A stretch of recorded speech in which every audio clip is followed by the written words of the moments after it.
boy who listened to the streets. The story of Judge Frank Caprio does not begin in a courtroom filled with cameras and applause. It begins in the narrow, working-class neighborhoods of Providence, Rhode Island, where the smell of bread baking Italian kitchens drifted through the air, and where survival depended not only on hard work, but also on the kindness of neighbors. From a very first breath, Frank was surrounded by struggle. His parents were immigrants, carried with them not wealth, but hope, the fragile kind that clings to opportunity like a lifeline. They arrived in America with little more than broken English, callous hands, and the unshakable belief that their children could live a life greater than their own. Frank grew up in a small house where the walls were thin, but the lessons were thick. His father, an Italian laborer, would come home exhausted, his face lined by years of bending under the weight of brick and stone. Yet he never complained. Instead, he would sit his young son down at the kitchen table and say in a quiet but firm voice, "In America, Frank, justice is everything. Never forget that every man and woman deserves to be heard." These words became the invisible compass of his life. But Providence was no paradise. The streets taught their own lessons. Lessons of inequality, of children without shoes, of families who had to choose between paying rent and buying bread. Frank saw men punished for small mistakes, while others more powerful seemed untouchable. The boy who watched these scenes in the corner-cracked sidewalks began to wonder, why is mercy so rare, and why is fairness treated like a privilege? School became his escape. Unlike many kids in his neighborhood, Frank carried books with the same pride others carried baseball gloves. His teachers noticed a spark in him, the sharp eyes that didn't just read words, but questioned them. History, civics, the stories of leaders who fought for justice. All of it lit a fire inside him. And yet, for all his hunger to learn, the weight of poverty pressed down. He worked small jobs after school, shining shoes, delivering newspapers, doing whatever it took to bring a few extra dollars home. Every coin he earned reminded him of the sacrifices his parents made. Each blister on his hands whispered the same vow. One day, I will use my hands not for labor alone, but for justice. By the time he was a teenager, Frank had developed an unusual gift. He listened. He listened to his neighbors tell stories of unpaid bills, of children in trouble, of lives shaped more by hardship than by choice. While others rushed past, Frank absorbed every word. He wasn't just hearing, he was understanding. And though he didn't know it yet, these stories would become the foundation of the man he would one day be. A judge whose court was not just a room of laws, but a sanctuary of humanity. One evening, as the sun set over the old brick houses of Providence, young Frank sat on the stoop outside his home. The street was alive with voices, arguments, laughter, sorrow. He closed his eyes and realized something profound. Justice was an abstract concept buried in law books. It was alive, breathing in the struggles of the people right in front of him. That night, he whispered a promise to himself. If I ever hold power, I will use it to see people, not just cases. I will see the person, not just the crime. He was just a boy, but destiny was already calling his name. The road to the bench. The courtroom lights were still years away, but Frank Caprio's journey toward the bench began long before he ever wore a robe. It began in classrooms where he was often the first to arrive and the last to leave, his eyes scanning every page as if knowledge itself were oxygen. What if the boy who once shined shoes on the streets of Providence was destined to decide the fate of thousands? College was not guaranteed for a boy of his background. Many in his neighborhood dropped out to work in factories or on construction sites, following the only path their families knew. But Frank was different. Every scholarship, every opportunity.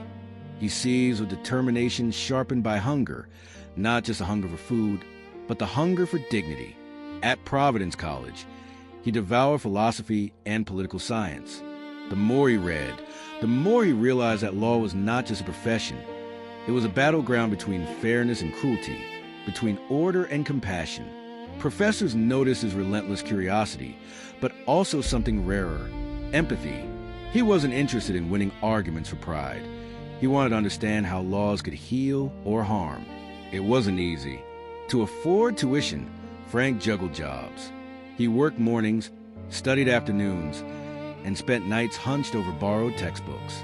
Exhaustion became his shadow, yet he pushed on.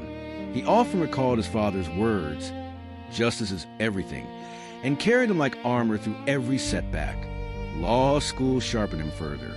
There, the boy from Providence's working-class streets faced a world of privilege. Classmates who came from wealth, whose names opened doors Frank had to knock on 100 times. But instead of resenting them, he used their confidence as fuel. If they could belong here, so could he. And so began his transformation. In mock trials, Frank's voice carried not only logic, but a rare warmth.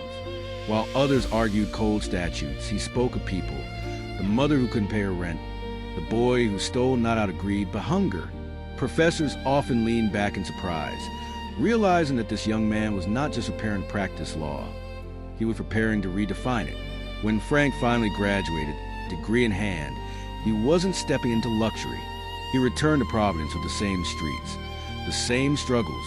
But now, he carried a weapon more powerful than poverty, the law itself. He opened a modest practice, representing clients who could barely afford his fee. He defended factory workers, immigrants, small business owners, the very people who raised him. For Frank, it was never about money.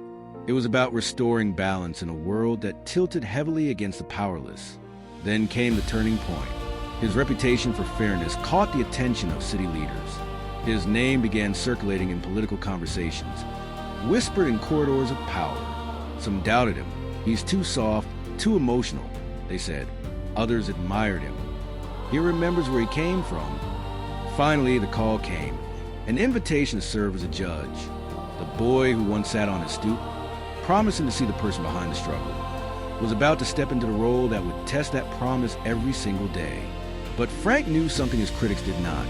A judge's bench was not a throne. It was a responsibility, and he vowed to wield it not as a weapon, but as a mirror of compassion.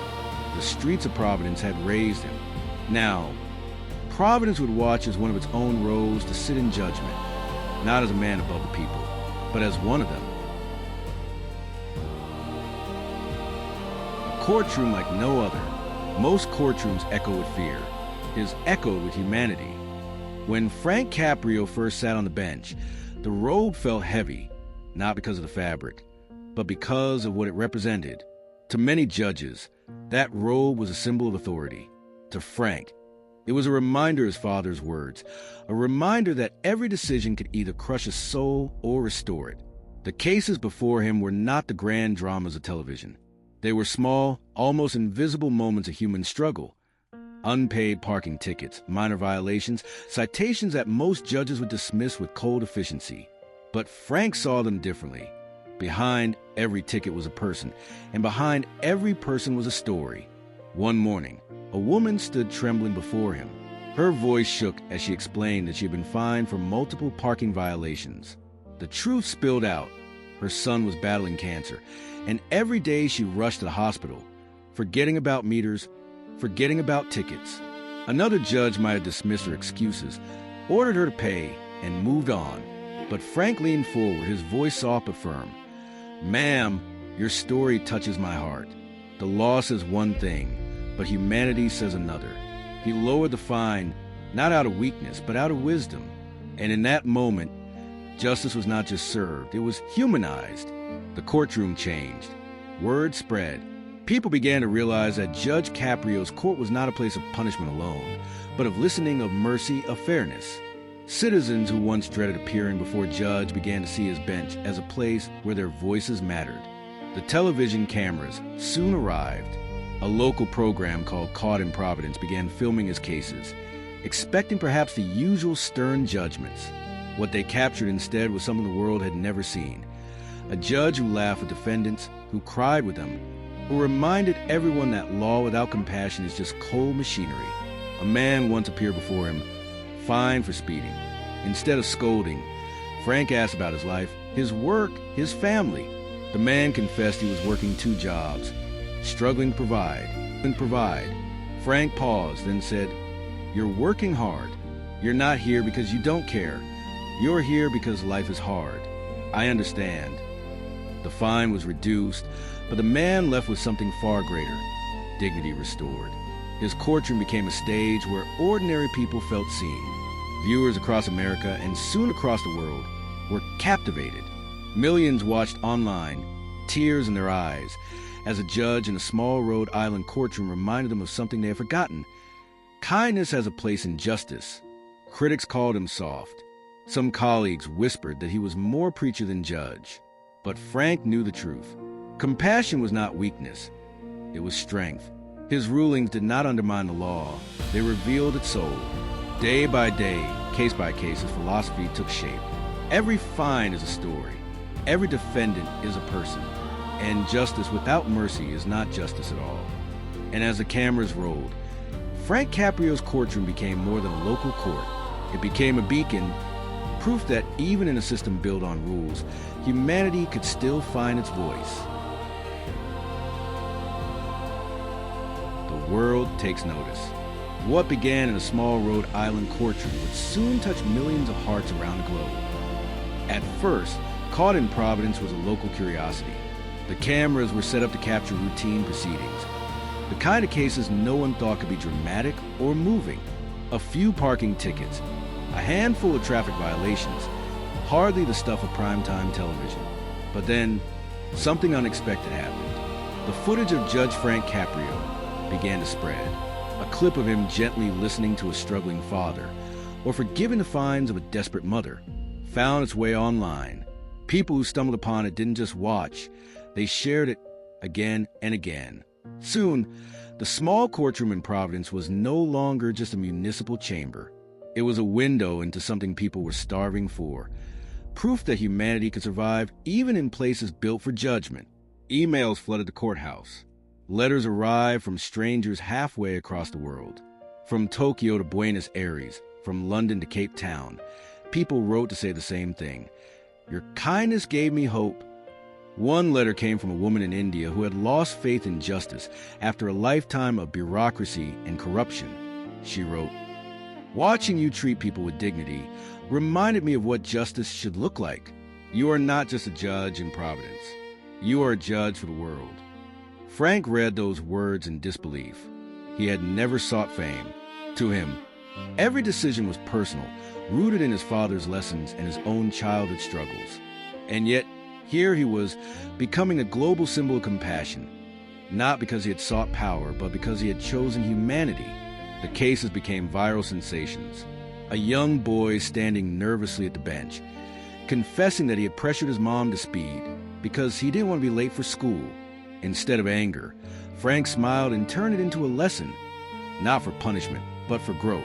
The clip was shared millions of times, touching families everywhere who saw themselves in that moment. Then there was the elderly man who explained he was speeding to take his cancer-stricken wife to the doctor. As he spoke, his voice broke and tears filled the courtroom. Frank lowered his head, visibly moved. He told the man softly, "You're a good man. Your priority is your wife. The fine is forgiven." That video alone reached tens of millions, proving that compassion could be more powerful than any law book. News outlets picked up the stories. Frank Caprio was interviewed on national television, praised by journalists, and even recognized by world leaders. But through it all, he remained unchanged. When asked why he ruled with such mercy, he gave the same simple answer: "Because I see myself in them. I could be that man, that woman, that child, and if I were, I would hope for understanding." This humility stunned the world. In an era of harsh politics and broken systems, here was a man reminding people that justice without kindness is incomplete. But fame carried its own weight. Not everyone applauded. Critics in the legal community warned that his approach could make courts seem too soft, that showing mercy might encourage irresponsibility. Frank listened, but he never wavered. "If one act of compassion can change a life," he replied, "then it is worth every criticism." The irony was clear. What began as a small municipal court had become a beacon of justice that transcended borders. The world was not simply watching a judge. It was watching philosophy in action, law tempered by mercy, rules infused with humanity. Frank Caprio was no longer just Providence's judge. He was the people's judge everywhere. the critics and the cost of compassion. For every heart he touched, there was a voice in the shadows asking, is compassion weakness? As Frank Caprio's courtroom became a global symbol of humanity, not everyone celebrated. For every letter of gratitude, there was a whisper of criticism. For every viral clip that made millions smile, there was a stern voice behind closed doors saying he was undermining the law. Inside the judicial community, some peers frowned. They argued that his kindness blurred the line between justice and sentiment. The law must be blind, they insisted. If you let emotion guide you, fairness disappears. But Frank disagreed. To him, fairness wasn't about treating every case identically. It was about understanding the story behind each one. He believed that justice without context was no justice at all. Still, the criticism weighed on him. At night, when the cameras were gone and the courtroom lights dimmed, Frank sometimes sat alone, replaying the day's cases in his mind. Had he done the right thing? Had he struck the balance between compassion and responsibility? Or had he, as his critics said, gone too far? The pressure grew when his decisions drew national headlines. A case forgiven here, a fine reduced there. All made for powerful television, but some worried it set dangerous precedents. They accused him of playing to the cameras, of chasing applause rather than applying the law. Frank never denied the cameras changed things, but he also knew the truth. He was the same man before the cameras ever rolled. His compassion was not an act for an audience. It was the core of who he was, forged long before anyone outside Providence knew his name. One particular day, after a series of public criticisms, Frank addressed it openly, standing before a packed courtroom. He looked at the defendant before him, an exhausted single mother with overdue tickets, and then turned to the cameras. Some say I'm too soft, he began. His voice carried not anger, but conviction. But let me tell you this. If being soft means listening, if it means seeing the human being behind the fine, if it means remembering that laws are meant to serve people, not crush them, then I am proud to be soft. The room fell silent. The mother, tears streaming, whispered thank you. And outside that courtroom, millions who later watched that moment online whispered the same. But compassion had another cost, an invisible one. For every person Frank forgave, there were dozens he couldn't, and those weighed heavily on him. He saw the look of disappointment when someone walked away, still carrying a fine they could not afford. He felt the sting of realizing that mercy had limits, even in his courtroom. It was in those moments that Frank's burden became clear. Compassion is not easy. It is heavy. It demands vulnerability, courage, and the willingness to be misunderstood. And yet, Frank endured, not because it was easy, but because he believed in something greater than approval or criticism. He believed that a single moment of kindness in court could ripple outward, shaping how people treated each other beyond those walls. So, while his critics continued to speak, Frank chose silence. His answer was not in arguments, but in actions. Case by case, decision by decision, he built a quiet legacy, one that could not be undone by headlines or whispers. Because in the end, he knew the truth. Mercy may be costly, but its value is beyond measure. The legacy of kindness. One man's compassion in a small courtroom began to plant seeds far beyond the walls of Providence. By now, Judge Frank Caprio was not just a local figure, not just a viral sensation. He had become a symbol, a reminder that law and humanity need not be enemies. But what he did not expect was how far his philosophy would travel, how many lives it would quietly shape. It began with the letters, not just thank you notes from defendants, but letters from law students across the United States and beyond. Young men and women studying to become attorneys wrote to him, confessing that they had chosen law because of him. They had grown weary of the idea that justice was only about punishment. Watching Frank listen, truly listen, to people inspired them to see law differently, to wield it not as a hammer, but as a hand. A law professor from Europe once told him, "Your court clips are now part of my curriculum. I show my students that justice is not theory. It is empathy in action." The ripples spread further. Judges in other states, quietly inspired, began to adopt a softer approach in their own municipal courts. They 2. Started asking the questions Frank had always asked. Who is this person? What brought them here? And what outcome truly serves justice? Even in communities where Frank had never set foot, his influence lingered. Parents told their children his stories as lessons in morality. Teachers showed his courtroom videos in civics classes. His words, simple, plain, but profound, became part of dinner table conversations in households oceans away. But perhaps the most powerful legacy was personal. Defendants who once stood before him, nervous and ashamed, often left with more than reduced fines. They left with restored dignity.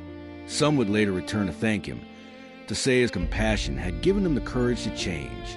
One man, once drowning in fines, came back years later with his son. He told Frank, "Because of you, I turned my life around. I wanted my boy to meet the judge who believed in me when I couldn't believe in myself." For Frank, those moments were more valuable than any headline. They were proof that mercy was not just a gesture. It was transformative. And yet, his legacy was not built on grand speeches or sweeping reforms. It was built one case at a time, one decision at a time. A tired father, a struggling mother, a hopeful child. Each encounter, no matter how small, was a thread woven into something larger, a tapestry of justice rooted in kindness. As the years passed, the world began to see him not only as Judge Caprio, but as a teacher of judges, of lawyers, of ordinary people who realize that justice is not about perfection. It is about humanity. And still, despite the fame, despite the countless lives touched, Frank remained humble. When asked how he wanted to be remembered, he answered without hesitation, as someone who tried to do the right thing, as someone who cared. In the quiet moments, when the cameras were gone and the courtroom was empty, Frank often reflected on his father's words at the kitchen table so many years ago. Justice is everything. What he now understood was this: justice is everything, yes, but only when it is softened by the heart. The man behind the robe. To the world, he was Judge Caprio. To his family, he was simply Frank. Fame has a way of distorting people. The lights of television, the applause of millions, the headlines calling you a hero. Many lose themselves in it. But Frank Caprio never forgot where he came from, and he never let the road define the man. At home, there was no bench, no gavel, no cameras. There was only family around the dinner table. He was not the world's most compassionate judge. He was a husband, a father, a grandfather.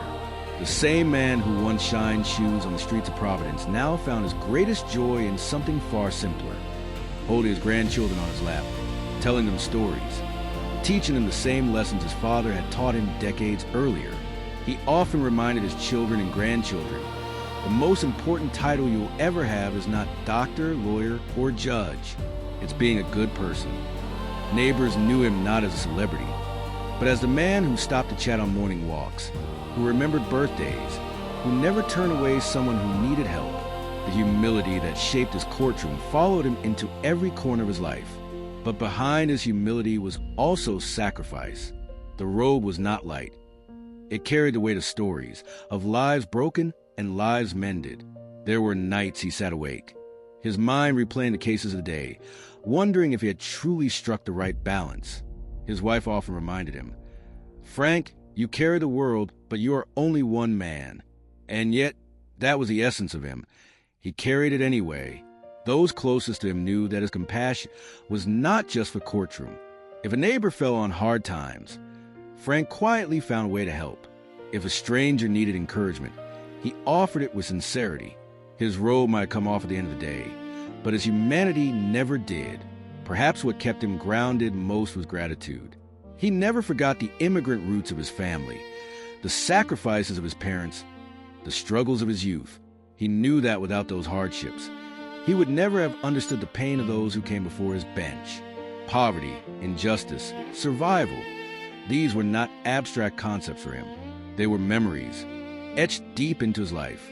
And so, even as the world watched him on screens, Frank Caprio lived his life as though no one were watching. The cameras could vanish, the fame could fade, but the values would remain. In interviews, When journalists asked him how he stayed so humble, he often smiled and said, "Because I know who I am without the robe, and that's the only man that matters." To the world, he was Judge Caprio, the compassionate face of justice. But to those who truly knew him, he was Frank, the boy from Providence who never stopped listening, never stopped caring, never stopped believing that kindness could change everything. The final judgment. Every robe must one day be folded. Every gavel must fall silent. But the echo of mercy never fades. The day inevitably came when Frank Caprio prepared to step down from the bench. The years had passed quickly, and though his spirit was as strong as ever, time had written its lines across his face. The courtroom where he had once been a young, eager judge was now a place of legend. The cameras, the crowds, the letters, the global admiration, all of it had grown beyond anything he could have imagined. But for Frank, it was never about the spotlight. It was always about the people who stood before him. And so, as his final days in court approached, he reflected not on fame, but on faces. The faces of the countless men, women, and children whose lives had brushed against his. He remembered the trembling mother, burdened with hospital bills, but filled with love for her child. He remembered the elderly man rushing to his sick wife's side. He remembered the boy who admitted to pushing his mom to speed because he didn't want to be late for school. He remembered the laughter, the tears, the sighs of relief. Each case had been more than paperwork. Each had been a story, a life, a moment where he could choose punishment or mercy. And more often than not, he had chosen mercy. On his final day, the courtroom was full. Defendants, families, colleagues, even strangers who had been touched by his judgments, all came to witness the end of an era. The cameras captured every angle, but what mattered most was the atmosphere. Not solemnity, but gratitude. As Frank walked in, the room rose to its feet, not for a judge, but for a man who had shown the world that justice could smile, laugh, even cry. The gavel rested quietly before him, its wooden surface worn from years of use. He placed his hand on it and paused, his eyes scanning the room one last time. In that silence, you could almost hear the weight of his life's work. He spoke slowly, each word heavy with meaning. The law is not perfect. Neither am I, but I have always believed that if you look into a person's heart, you will find the truth. I have tried to listen. I have tried to care. And if I have succeeded, it is only because I never forgot where I came from and who I serve. Tears filled the eyes of many in the room. Some defendants wept openly. Others smiled, remembering the day this man had given them not just leniency, but dignity. When the final case of the day was closed, Frank lifted the gavel. For a long moment, he held it above the block, as though reluctant to let go. Then, with a deep breath, he brought it down. One last echo, one last judgment. The sound was not just the end of a case. It was the end of a chapter, the closing of a legacy written not in law books, but in human hearts. As he removed his robe and folded it neatly, applause broke out, not the applause of fame, but the applause of gratitude, for a man who had reminded the world that justice is not cold, not mechanical, but alive. Judge Frank Caprio left the bench that day not as a man who gave mercy, but as a man who proved mercy is justice. And though the robe was folded, the echo of his compassion would continue to resonate in courtrooms, classrooms, and living rooms around the world. Because the final judgment of his life was not about the cases he decided. It was about the kindness he chose again and again. Asterisk. In the end, Judge Frank Caprio showed us something the world had nearly forgotten. That justice without compassion is incomplete. His courtroom was more than a place of law. It was a sanctuary of humanity, case by case, moment by moment. He reminded us that behind every ticket, every violation, every mistake, there is a human being with a story worth hearing. The robe may now be folded, the gavel may rest in silence, but the echo of his kindness will never fade. His legacy is not written in the fines he forgave or the sentences he passed. It is written in the hearts of those he touched and in the millions around the world who saw, through him, that mercy is not weakness, it is strength. Judge Caprio was not just a judge for Providence. He became a judge for all of us, for every person who has ever hoped to be seen, to be understood, to be treated with dignity. And perhaps the truest judgment he left us with is this: that justice is most powerful when it remembers its humanity. If this story moved you, if it reminded you that kindness still has a place in this world, then I invite you to join us here on Silent Stories. Subscribe so you can continue to walk with us through the untold lives of those who changed history not with power, but with humanity. Because these are stories that deserve to be remembered and never forgotten. Asterisk.